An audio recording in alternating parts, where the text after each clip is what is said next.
Batata doce emagrece? Ah, ficou curioso, né? Então, depois da vinheta, vem comigo.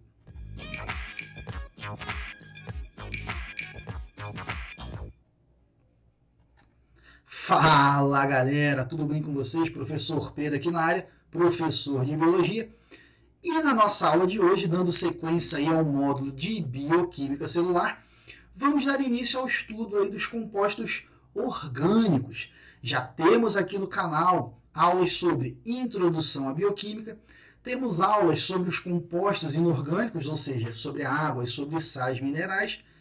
E nessa aulinha de hoje, nós vamos dar início aí ao estudo dos compostos orgânicos, falando dos carboidratos, também conhecido aí como glicídios, pessoal. Então, sem mais delongas, vamos nessa!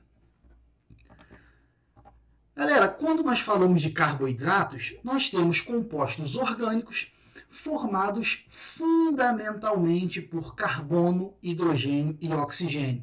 Ah, então quer dizer que todo e qualquer carboidrato vai ter só esses três elementos? Não. Nós temos aí, por exemplo, a quitina, que vamos até falar um pouquinho sobre ela mais para o final da aula, que é um carboidrato que tem nitrogênio na composição. Contudo, fundamentalmente, os carboidratos são compostos orgânicos formados basicamente por carbono, hidrogênio e oxigênio. Além disso, também podem ser chamados de glicídios, como estava lá no nosso slide de título, e ainda açúcares ou hidratos de carbono, e constituem aí a nossa primeira fonte de energia. Então, quando nós falamos em reserva energética, a primeira fonte de energia que é utilizada para nos fornecer energia é o carboidrato. E além de função energética, como eu acabei de falar, nós temos aí carboidratos também com função estrutural. Vamos estar ao longo da aula falando dos que são mais importantes para a gente, beleza? Agora, já de antemão, chamo sua atenção para uma coisa que é muito importante a gente falar nesse momento. Os carboidratos, eles são a primeira fonte de energia, mas isso não significa que eles sejam os mais energéticos. Dá uma olhadinha para cá. Nós temos aí os carboidratos como primeira fonte, lipídios segunda fonte e até mesmo as proteínas atuam aí como fonte de energia, porém como terceira fonte. Mas vamos focar aqui nas duas primeiras fontes de energia. Apesar do carboidrato ser a primeira fonte de energia, o lipídio é o nutriente mais energético, certo? Se você comparar o quanto de energia a oxidação de uma molécula de glicose pela respiração aeróbica vai gerar com a oxidação de uma molécula de ácido graxo, você vai ver, ácido graxo é um lipídio, beleza? Você vai ver que a oxidação do ácido graxo vai gerar muito, mas muito mais ATP do que a oxidação da molécula de glicose. Agora, por que nós usamos então carboidrato como primeira fonte de energia? O carboidrato ele é muito mais fácil de ser quebrado, beleza? Até coloquei aqui para você, ó. Não são a primeira fonte, né, no caso os lipídios, pela dificuldade e demora de sua digestão, além de serem estocados de forma quase anidra. Então vamos lá, é muito mais fácil você promover a quebra do carboidrato, primeira coisa. E além disso, o lipídio ele é estocado de forma quase anidra, e isso aqui vai refletir no que para a gente? Se nós estocássemos carboidratos, que são bem mais solúveis em água, tal qual nós estocamos lipídios, cada um de nós aqui teria pelo menos aí o dobro do peso, o dobro da massa corporal, beleza? Lipídio é apolar, a gente ainda vai ter aula sobre lipídio, é estocado de forma quase anidra, ou seja, quase sem água, beleza? Sem contar que, até também por conta disso, nós conseguimos estocar lipídio num espaço menor, contendo uma quantidade de energia maior. Então, fica ligado nisso, fica ligada nisso. Primeira fonte é o carboidrato, porém, o mais energético é o lipídio, beleza? Aqui algumas observações, né, sobre alguns açúcares importantes, como por exemplo a glicose, que é o nosso principal combustível aí para a obtenção de energia a partir da respiração celular aeróbica. E a glicose ela possui grupo C+O, que é uma carbonila, beleza? E vários grupos OH, ou seja, várias hidroxilas. E dependendo do local do C+O, da carbonila, nós vamos ter uma função química diferente. Se essa carbonila está na extremidade da cadeia, isso caracteriza uma função orgânica chamada de aldeído. Se, por outro lado, essa carbonila está no meio da cadeia carbônica, o C+O aqui no meio da cadeia carbônica, é caracterizada a função cetona. E aí nós temos açúcares que são classificados como aldoses, por conta da função aldeído, e temos açúcares que são classificados como cetoses, função aí cetona. E se nós pegarmos aí a glicose e a frutose, que são compostos isômeros, e o que são compostos isômeros? Compostos que têm a mesma fórmula molecular e alguma coisa diferente, beleza? Aqui no caso, a função aldeído, cetona, beleza? Então, se nós pegarmos esses dois compostos que são isômeros, a glicose e a frutose, fórmula C6H12O6, nós vamos observar que a glicose é uma aldose e a frutose é uma cetose, beleza? Então, fica ligado nisso aí. Além disso, ao longo do processo de respiração celular, temos aulas aqui no canal sobre respiração celular. Só dá uma clicada aí, dá uma procurada que você vai achar um conteúdo completão de respiração celular aqui no canal, beleza? Então, ao longo do processo de respiração celular, mais especificamente na primeira etapa, que é a glicólise, quebra da glicose, nós vamos observar a glicose convertida em frutose. E essa conversão, inclusive, ela é importante para a quebra da molécula em duas. Veja, a molécula de frutose ela é mais simétrica do que a molécula de glicose. Então, isso facilita na hora da quebra para nós termos duas moléculas, a partir dessa uma, quebrou, nós vamos ter duas moléculas o mais parecidas possível, beleza? Além disso, nós temos aqui a representação linear da molécula de glicose, mas ela não é totalmente correta. Por quê? Não é que esteja errado, mas o que acontece? Em solução aquosa, a glicose e vários outros açúcares, eles acabam se apresentando na forma cíclica.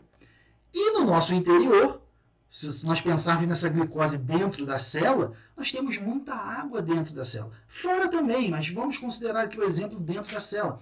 Nós temos muita água dentro da célula. Então, essa glicose ela vai estar em um meio rico, abundante em moléculas de água, então ela vai ter a forma cíclica.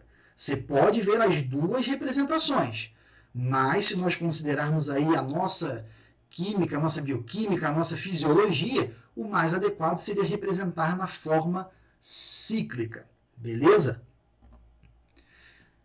Passada essa primeira introdução, falei bastante coisa interessante, algumas curiosidades aí também, fazendo alguns paralelos com a química, lembrando que as provas muitas vezes aí de vestibular, do Enem, cobram questões interdisciplinares, então você tem que saber. Tanto é que a prova do Enem, por exemplo, é uma prova aí de ciências da natureza, então é muito comum ser cobrado algo aí da biologia com a química, enfim.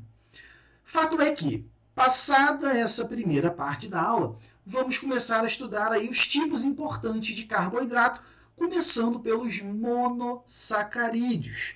Mono, uma. Então vai ser uma única unidade aí de carboidrato. E a fórmula geral, CH2ON. Veja, CH2ON. Tanto é que nós chamamos de quê? Hidratos de carbono. Beleza?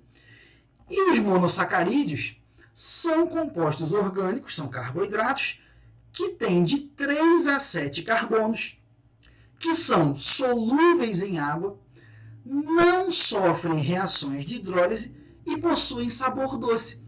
Ué, professor, mas carboidrato não é sinônimo de açúcar, então não é todo que tem sabor doce, não é todo e qualquer carboidrato que vai ter sabor doce? Não, nós vamos ver que alguns carboidratos aí não possuem sabor doce, beleza? Então, muito cuidado com isso. Não é todo carboidrato, tá, que tem sabor doce. Os monossacarídeos têm. Em relação à classificação, nós denominamos monossacarídeos de 3 carbonos como triose, 4 tetrose, 5 pentose, 6 hexose, 7 heptose. E temos aqui as fórmulas gerais. 3 carbonos, beleza? Então, se é C3, né, o N igual a 3, C3, H, 2 vezes N, 6, O vezes N, N igual a 3, O3. E assim por diante. Então, nós temos aqui o número de carbonos do monossacarídeo, a fórmula molecular geral do monossacarídeo de acordo com o seu número de carbonos e a denominação. Triose, tetrose, pentose, hexose e heptose. Para nós aqui, de longe serão mais importantes hexoses e pentoses. Nas hexoses, nós temos aí a glicose, a frutose, que já falei com você um pouquinho dessas duas, e a galactose também, que é fruto aí da quebra de um disacarídeo importante, mas a gente vai falar isso já já. E além disso, as pentoses, açúcares com 5 carbonos, têm também muita importância porque estão na composição dos ácidos nucleicos, do DNA e do RNA. Basicamente, um ácido nucleico ele é formado por nucleotídeos. E a composição de um nucleotídeo é radical fosfato, que é o mesmo, tanto para o DNA quanto para o RNA, bases nitrogenadas e um açúcar. E esse açúcar é uma pentose. E a pentose ela vai ser a ribose, no caso do RNA, e a desoxirribose, no caso do DNA. E aí, se tu pega a fórmula molecular, você vai ver que a ribose, beleza, uma pentose, 5 carbonos, considerando aquela fórmula geral de CH2ON, C5H10O5. Show de bola! Agora, se você pega a desoxirribose, C5H10O... Ih, professor, você errou aqui, tá? O4. Não. A desoxirribose ela é uma exceção. Ela tem realmente um oxigênio a menos e isso está ligado com a maior estabilidade do DNA. Esse oxigênio a menos que ela possui confere aí uma maior estabilidade à molécula de DNA se comparada à molécula de RNA. Na verdade, pessoal, o DNA ele é muito mais estável do que a molécula de RNA, beleza?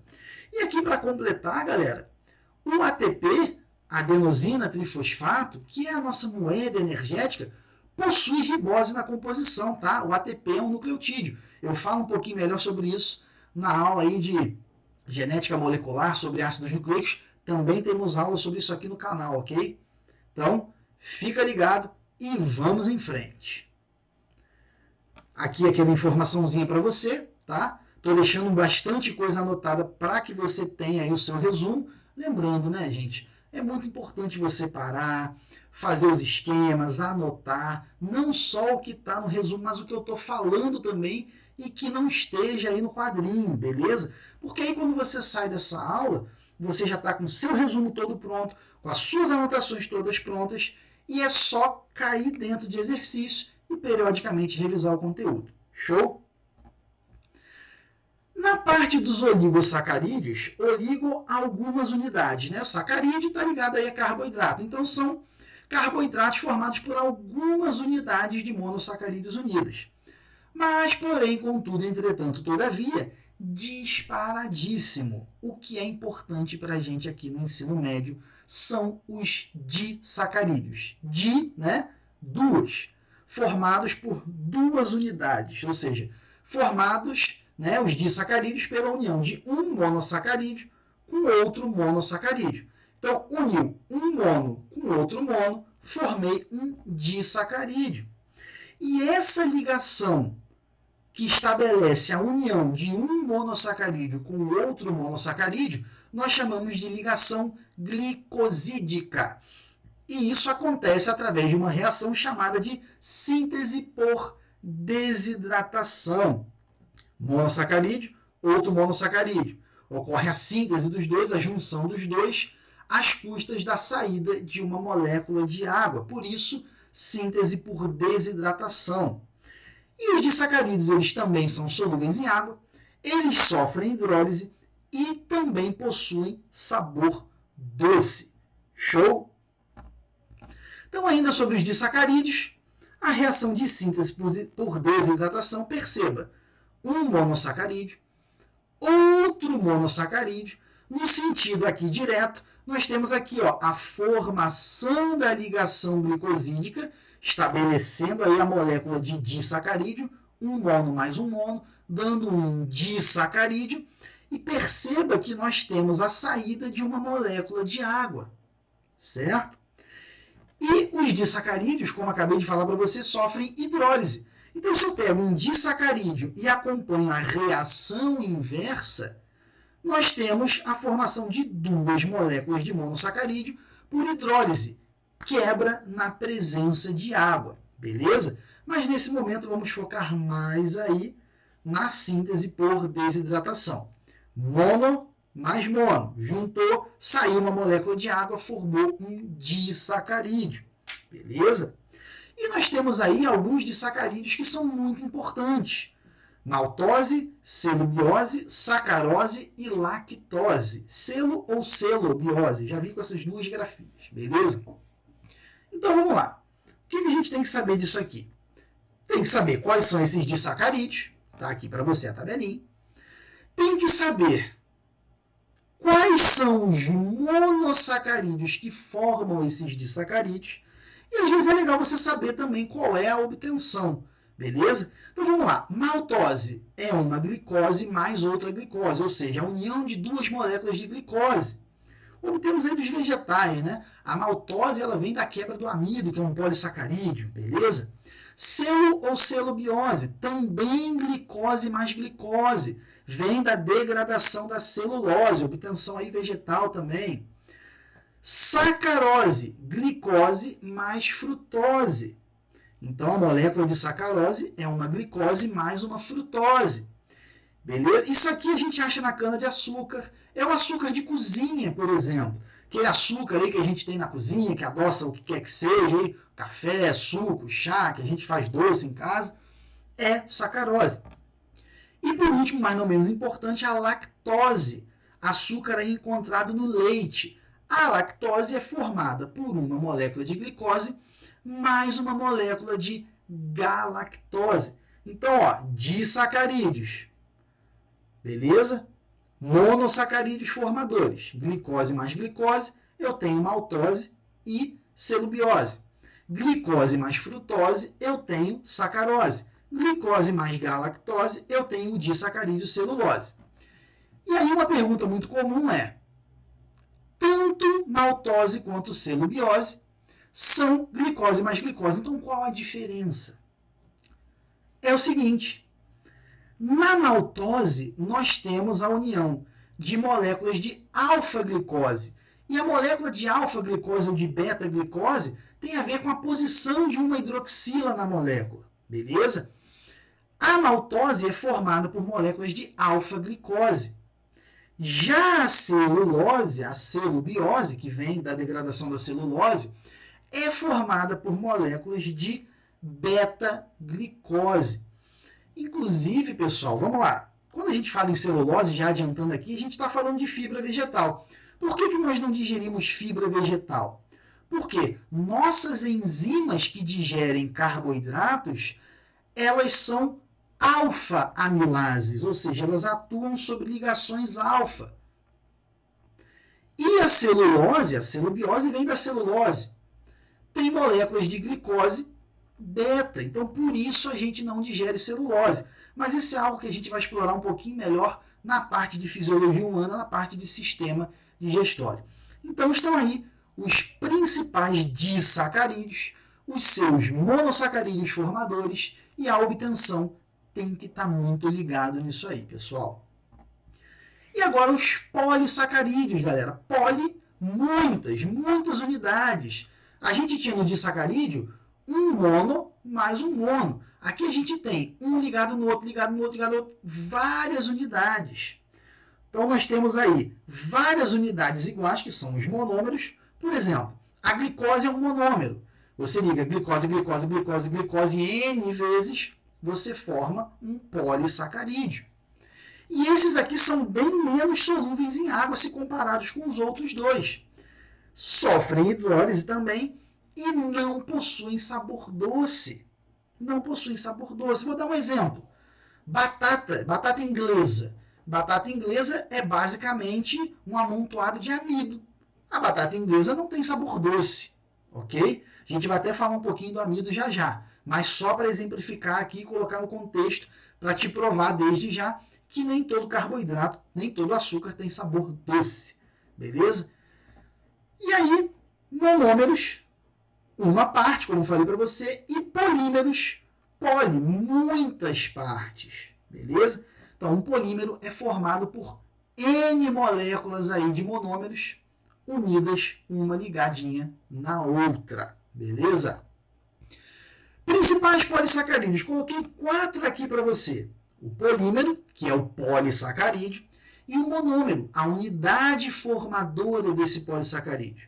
O amido é um polímero de alfa-glicose, o glicogênio, também de alfa-glicose, a celulose é um polímero de beta-glicose e a quitina, um polímero de N-acetilglicosamina.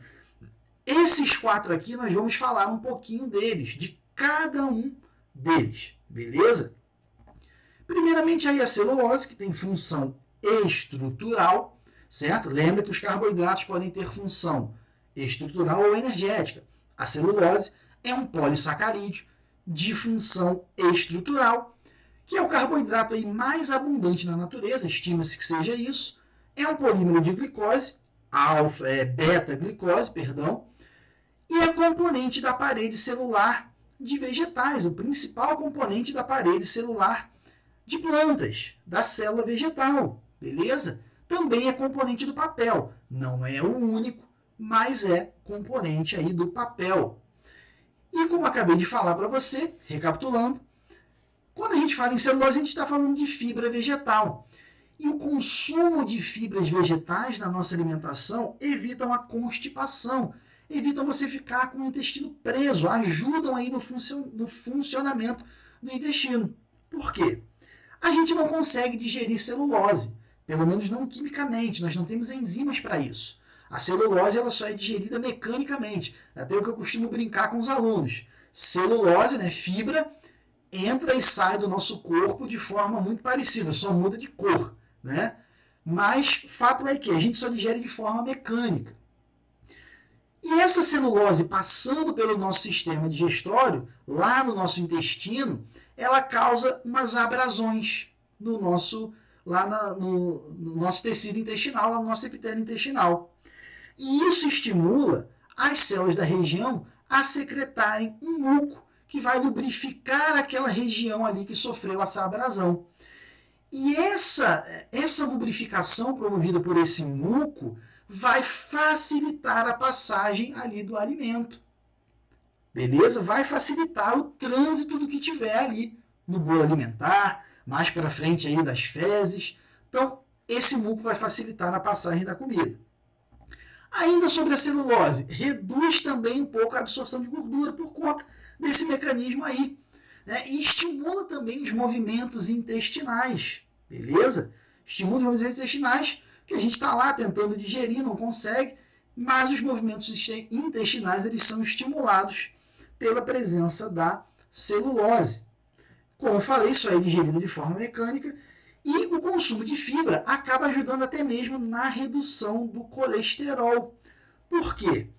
Se você reduz a absorção de gordura, você também vai ter uma eliminação de bile. Vamos lembrar, a bile, ela não é enzima, nada do tipo, mas tem uma função muito importante na digestão das gorduras. A bile, ela emulsiona gorduras, transforma gotas grandes de gordura em várias gotinhas menores, o que facilita a ação das enzimas que atuam sobre gorduras. Muito bem. O consumo de fibras vegetais vai reduzir a absorção de gorduras. Logo, vai haver uma eliminação maior de bile. E, beleza, professor, e onde é que está o colesterol nessa história? Ah, pois é. O colesterol é precursor da bile. A bile tem como precursor o colesterol, ou seja, nós precisamos de colesterol para produzir a bile. E se nós estamos eliminando mais bile, nós iremos mobilizar mais colesterol para produzir essa bile, né, para compensar a perda dessa bile, ou seja, para produzir mais bile para compensar aquela que foi perdida. Ou seja, o consumo de fibras vegetais tem relação com a redução do colesterol. Isso já caiu em prova, por isso que estou falando aqui com você e estou falando com bastante calma. Beleza? Eu vou até repetir. Bile ajuda na digestão de gorduras. É formada a partir do colesterol. A fibra vegetal diminui a absorção de gorduras, logo elimina mais bile. Já que eliminou mais bile, tem que compensar essa eliminação maior de bile. Como é que a gente faz isso? Produzindo mais bile. E para produzir mais bile, a gente mobiliza colesterol. Beleza? Então vamos adiante. Agora falar sobre a quitina, também um polissacarídeo estrutural. Polímero de N-acetilglicosamina, como já te falei, compõe a parede celular de fungos e o exoesqueleto dos artrópodes, né? O famoso exoesqueleto quitinoso, beleza? É um polímero aí nitrogenado, possui nitrogênio na composição.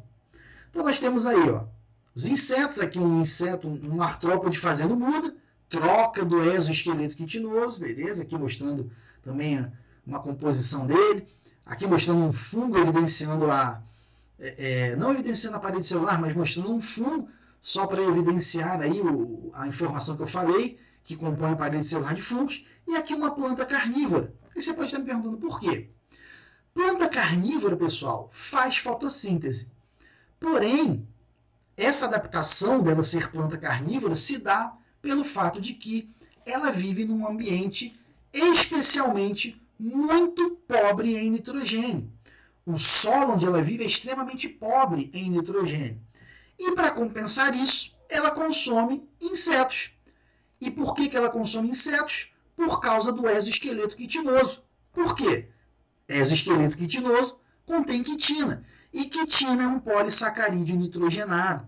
Então a planta carnívora ela come insetos para obter esse nitrogênio contido na quitina do exoesqueleto para compensar o solo tão pobre em nitrogênio em que ela vive, e a planta precisa de nitrogênio. Beleza? O glicogênio, o carboidrato aí de reserva, muito importante aí para os animais. Os fungos também estocam glicogênio, mas ele é muito importante também para os animais. E nós, animais, estocamos glicogênio no fígado e estocamos glicogênio nos músculos. Então tem até aqui para você, ó, a glicose, né? Foi lá, a gente bateu aquele rangão, o excedente de glicose já supriu tudo que precisava suprir, a gente, através do processo de glicogênese, forma glicogênio, que é estocado lá nos músculos. E a quebra desse glicogênio, que é a glicogenólise, quando nós precisamos, ele vai fornecer glicose para nós usarmos como fonte de energia, beleza? É também um polímero de glicose, de alfa-glicose, e a reserva animal ela dura muito pouco. Nós temos aí glicogênio basicamente para metade de um dia, alguns falam aí para um dia, mas enfim, nós estocamos glicogênio para um período de tempo aí pequeno, beleza? E além disso, uma informação importante é a seguinte: quem atua na glicemia, ou seja, na questão da regulação da quantidade de glicose no sangue, é o glicogênio do fígado, é o glicogênio hepático. O glicogênio muscular, ele é utilizado lá mesmo no músculo, beleza? E aí nós vamos até falar um pouquinho aqui do metabolismo dos carboidratos. Vamos lá, você bateu aquele seu rangão, aumentou a glicose no sangue. Aumentou a taxa de glicose no sangue, o pâncreas, as ilhotas pancreáticas, mais especificamente as células beta, vão liberar a insulina. Função primordial da insulina: captação da glicose para dentro das células. Show? E lá dentro ela vai estimular a glicólise e a glicogenogênese ou glicogênese. Glicólise, quebra da glicose. Glicogenogênese ou glicogênese, formação do glicogênio. Muito bem, passadas algumas horas, caso você não tenha comido mais nada, a concentração de glicose no sangue vai ficando baixa. E aí o que acontece? As células alfa das ilhotas pancreáticas liberam glucagon. O glucagon vai estimular os processos de glicogenólise, quebra do glicogênio, e de gliconeogênese, mobilização de substratos não glicídicos, lactato, piruvato, glicerol e aminoácidos, para a formação de glicose. E tudo isso vai aumentar a taxa de glicose no sangue. Além disso, a adrenalina, caracterizada muito em momentos de luta, fuga, susto, e o cortisol, tem uma perca de função aí, não vou ficar discutindo função de hormônio aqui, também são hormônios hiperglicemiantes, ou seja, que aumentam a taxa de glicose no sangue e estimulam esses processos. O GH, hormônio de crescimento, ele também é hiperglicemiante. Só que o GH ele faz o quê? Ele faz o nosso corpo entender que devemos devemos usar primeiro o lipídio e não o carboidrato como fonte de energia. E para isso, ele reduz a ação da insulina, ou seja, ele reduz a captação da glicose para dentro da célula. Beleza? Então tá aqui. Aumentou a glicose no sangue e liberação de insulina. Captou a glicose para dentro da célula. Estimula glicólise e glicogênese. Baixou a glicose no sangue, glucagon. Glucagon estimula o aumento da taxa de glicose no sangue pelos processos de glicogenólise e gliconeogênese. Lembrando, gliconeogênese, mobilização de substratos não glicídicos, ou seja, compostos que não são carboidratos, para formação de glicose. Quais são esses compostos? Lactato, piruvato, glicerol e aminoácidos. Também são hiperglicemiantes, estimulam esses processos, o cortisol e a adrenalina, e tem o GH, que eu também acabei de te explicar como é que funciona. Certo? E lembrando, quem atua na glicemia é o glicogênio hepático. Beleza? No músculo, nós não temos a enzima glicose 6-fosfatase, que seria para realizar a última etapa para a obtenção de glicose, para que a glicose pudesse sair das células. Então, quem atua na glicemia é o glicogênio hepático. Caiu uma vez na prova perguntando como é que o glicogênio muscular atuaria na glicemia. Ele não atuaria de jeito algum, porque quem influencia na glicemia, na concentração de glicose no sangue, é o glicogênio do fígado, o glicogênio muscular. Ele é quebrado e utilizado lá dentro do próprio músculo, até porque tecido muscular tem uma demanda bastante elevada, né, pessoal? Beleza? Metabolismo de carboidratos é um assunto importante que cai bastante aí nos vestibulares, então é bom ficar ligado.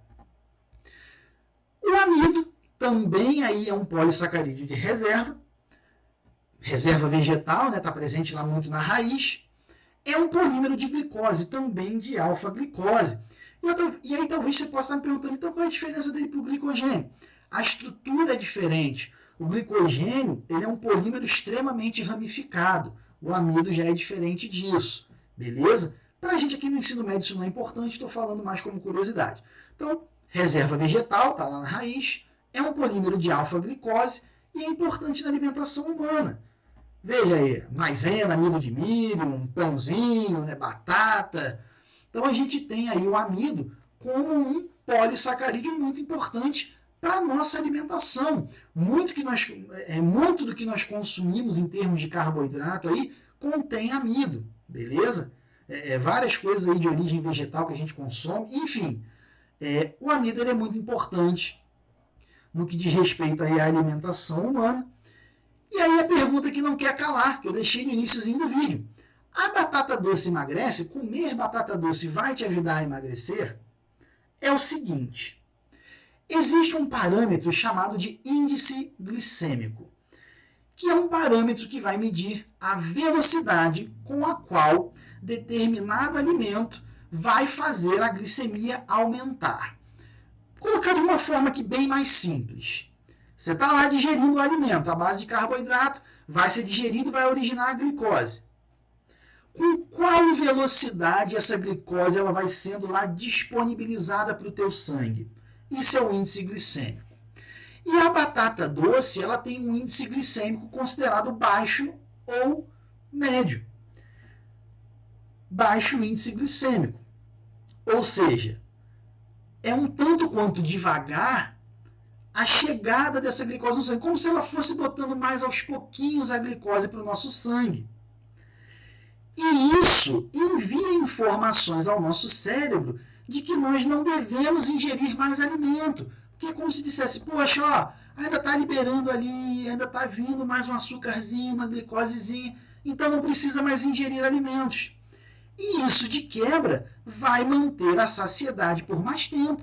Então, se você tem estímulos para não ingerir mais alimentos e fica saciado por mais tempo, a tendência é que você acabe comendo menos, beleza? Então não é que a batata doce, vou comer batata doce, vou comer 2 kg de batata doce por dia para emagrecer. Não é assim. Então a gente tem que estar ligado que por conta dessa questão do índice glicêmico, a gente acaba recebendo do sistema nervoso informações para não ingerir mais alimentos e nós nos sentimos saciados por um tempo maior consumindo uma batata doce, beleza? Deixando aqui claro o meu muito obrigado. Espero que você tenha gostado desse vídeo, espero que você tenha entendido. Qualquer dúvida, só deixar aqui nos comentários que eu vou estar vigiando, vou estar respondendo. Tem alguma sugestão de videoaula? Deixa aqui embaixo também que a gente vai gravar para você. E no mais, não deixe de se inscrever no canal, ativar o sininho, compartilhar com seus amigos, deixar o seu like, o seu comentário, porque isso também ajuda bastante no nosso trabalho. Beleza? Então é isso. Deixo aqui para você um forte abraço e até a próxima. Tchau, tchau.